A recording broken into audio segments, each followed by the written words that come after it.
cilvēkam šito vietu sauc par dēlna. Ir tā. Šito vietu sauc velve. Arī tāda apaļa mīksta vietiņa velve.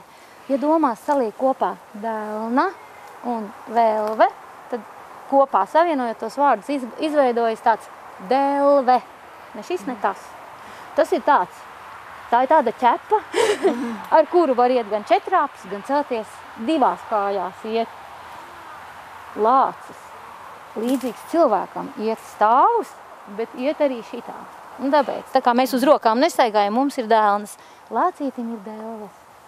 Iedziedam to. Lācītim, brālītim, ratatā, ratatā, 5 pirksti delvītē, ratatā, ratatā.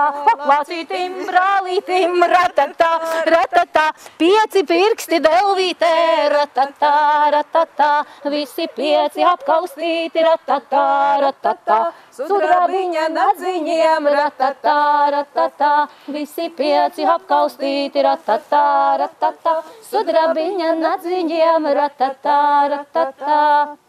Lācis ir mūsu folkloras kopiņai sencis, totēm spēks, sargs un palīgs un iedvesmotājs. Jebšu no lāča var mācīties tiešām šīs divas lietas – spēku, mieru, un tai pašā laikā prieku un rotaļību.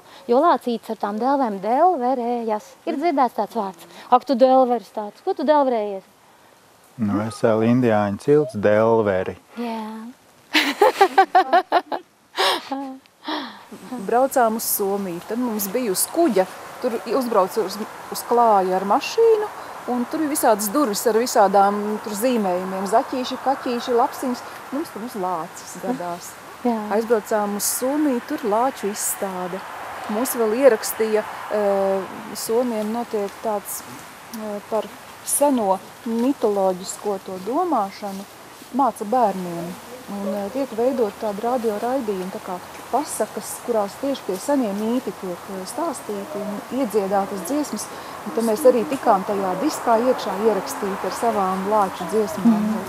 Man arī no bērnības nāk iesauka līdz lācis, jeb miška. Parasti iesauks iedot kaut kur bērnībā, ir kam pielīp un aiziet, ja. Mani tur ģimene un visi līdz šai baltai dienai tā sauc, ja. Es arī atradu delvi.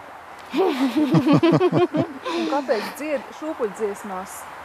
Jā, žūžu, lāču bērni. Tāpēc, ka pirmajai sievietei pirmais vīrs ir lācis.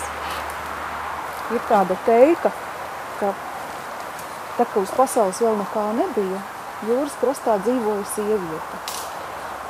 Viņa aizgāja pie jūras un skatās, kaut kāds kumšķis tur peld pa to jūru. Viņa pirms paņēma, izvilka laukā. Viņa skatās, tas kaut kas dzīves ir. Aizgāja mājās, izdāvēja, auklēja, audzināja, izauga liels lācis. Viņš pieauga, viņa iesēdās tam lācim klēpī, abi divi iešūkojās, tā kā jūra plīdojās. Un tā tiek. Mēs esam visi radušies. Un vēl saka, ka no lāča nav jābaidās, jo nikns lācis, tas ir vai nu viņš ir noburts, vai viņš ir, noburts, vai arī viņā ir iemiesojies kāds nelabs burvis. Jo, ja lācim gan zobi, gan nagi ir mīksti un pūkaini patiesībā.